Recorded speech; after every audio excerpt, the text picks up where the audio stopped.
عبداللہ بن عمر اور عبید اللہ بن عمر بصرہ سے گزر رہے تھے ایک جنگ سے واپسی پر، تو حاکم بصرہ نے آپ کو کچھ پیسے دیے کہ یہ مال غنیمت میں جا کے جمع کروا دینا، اور پھر خود ہی مشورہ دیا کہ عراق کے اندر فلاں فلاں چیز بہت سستی مل جاتی ہے اور حجاز میں ان چیزوں کی قیمت زیادہ ہے، تو اگر آپ ایسا کر لیں کہ یہ ان پیسوں سے خرید لیں اور جا کے مدینہ المنورہ میں فروخت کر دیں، تو جو زائد پیسے آپ کمائیں گے وہ آپ کے ہوئے، اور یہی اشرفیاں جو میں نے دی ہیں آپ کو، اتنی اشرفیاں بیت المال میں جمع کروا دینا، تم نے محنت کی ہوگی، تجارت کی ہوگی، تو جتنے بچیں گے وہ آپ کے ہوں گے۔ تو انہوں نے کہا بہت اچھا، وہاں سے مال خرید لیا، مدینہ المنورہ میں آ کے بیچ دیا، جتنی اشرفیاں انہوں نے وہاں سے دی تھی بیت المال کے لیے، اتنی بیت المال میں جمع کروا دی۔ حضرت عمر رضی اللہ تعالیٰ عنہ کو پتہ چلا، بیٹوں کو بلایا، کہا کہ سنا ہے تم نے کوئی کمائی کی ہے؟ کہا جی ہم نے تو تجارت کی اور جو مال لیا تھا اتنا مال ہی بیت المال میں جمع کروایا ہے۔ کہا تم بیت المال کے پیسوں پر کمائی کی ہے، وہ پیسے بھی تمہیں بیت المال میں جمع کروانے پڑیں گے۔ یہ عمر ہیں رضی اللہ تعالیٰ عنہ۔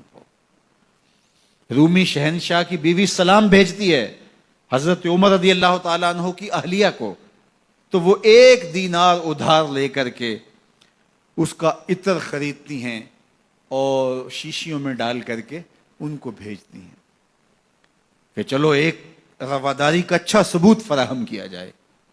تو وہ واپسی پر انہی شیشیوں کے اندر قیمتی موتی بھر کے بیچتی ہیں، جواہرات بھر کے بیچتی ہیں۔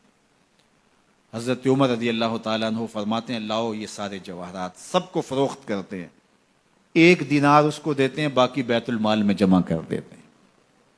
تو جب اپنی زندگی اتنی محتاط ہوگی، اتنی خوبصورت ہوگی، تو پھر کس طرح کوئی گورنر زیادتی کر سکتا ہے؟ تو حضرت سیدنا عمر رضی اللہ تعالیٰ عنہ نے اپنا طرز زندگی اور انداز معاشرت اتنا سادہ اور اتنا خوبصورت رکھا کہ اس کے مطابق تمام گورنروں کو ڈھالنے کی تلقین کی۔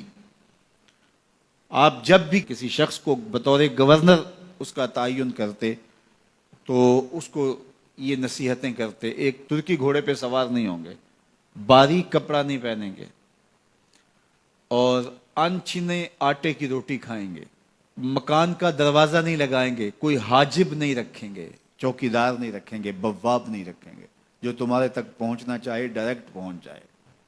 اللہ اکبر۔ اور پھر جب کسی کو متعین کیا جاتا اس کی جائیدادیں لکھ دی جاتی ہیں کہ اس کے پاس کتنی جائیداد ہے، وہ حساب اپنے پاس رکھتے، اور جب وہ معزول ہوتا یا اس کا وقت ختم ہوتا تو آپ دیکھتے کہ اب اس کے پاس جائیداد کتنی ہے۔ اگر وہ جو پہلے آپ نے اپنے پاس ریکارڈ رکھا ہوتا اس سے جائیداد اس کی زیادہ ہوتی تو حضرت عمر بقیہ جائیداد بیت المال میں جمع کرتے۔ اللہ اکبر۔ اور یہ کیسے تھا؟ گورنر بول نہیں سکتا تھا، اس لیے کہ حضرت عمر کی اپنی بود و باش بھی اسی طرح کی تھی، اپنا طرز زندگی بھی اسی طرح کا تھا۔ مال غنیمت میں بہت ساری چادریں آتی ہیں جو سب کو تقسیم کر دی جاتی ہیں۔ خطبہ جمعہ دینے کے لیے آئے تو ایک شخص کھڑا ہو گیا، عمر خطبہ بعد میں سنیں گے، پہلے یہ بتائیں کہ یہ جو تم نے قمیض پہنی ہے یہ کہاں سے آئی ہے؟ مال غنیمت کے اندر جو چادریں آئی ہیں سب کے حصے میں ایک ایک چادر آئی، آپ داراز قد ہیں، ایک چادر سے قمیض نہیں سل سکتی، تو آپ کی قمیض کہاں سے آئی؟ پہلے اس سوال کا جواب دے دیجئے، پھر خطبہ سنیں گے۔ اللہ اکبر۔ آپ کے بیٹے کھڑے ہوتے ہیں، کہا ایک چادر سے میرے باپ کی قمیض نہیں بنتی تھی، میں نے اپنے حصے کی چادر بھی اپنے باپ کو پیش کی ہے۔ اس نے کہا اب سناؤ، اور ہم سنتے ہیں۔ یہ ہے حضرت عمر رضی اللہ تعالیٰ عنہ کی اپنی ذاتی زندگی۔ ایاز بن غنم کے بارے میں یہ پتہ چلتا ہے کہ وہ موٹے کپڑے نہیں باریک کپڑے پہنتا ہے۔ اس نے گھر کے دروازے پر بواب بھی رکھا ہوا ہے، چوکیدار بھی رکھا ہوا ہے۔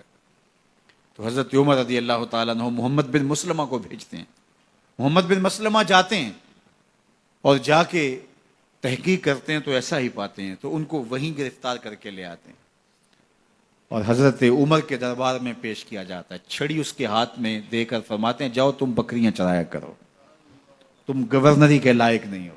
ایک گورنر کو بکریاں چرانے پہ لگا دیتے ہیں اس لیے کہ تم نے ان اصولوں سے، ان ضابطوں سے انحراف کیا ہے جو ایک سلطنت کے ذمہ دار کے لیے لازم اور ضروری ہیں۔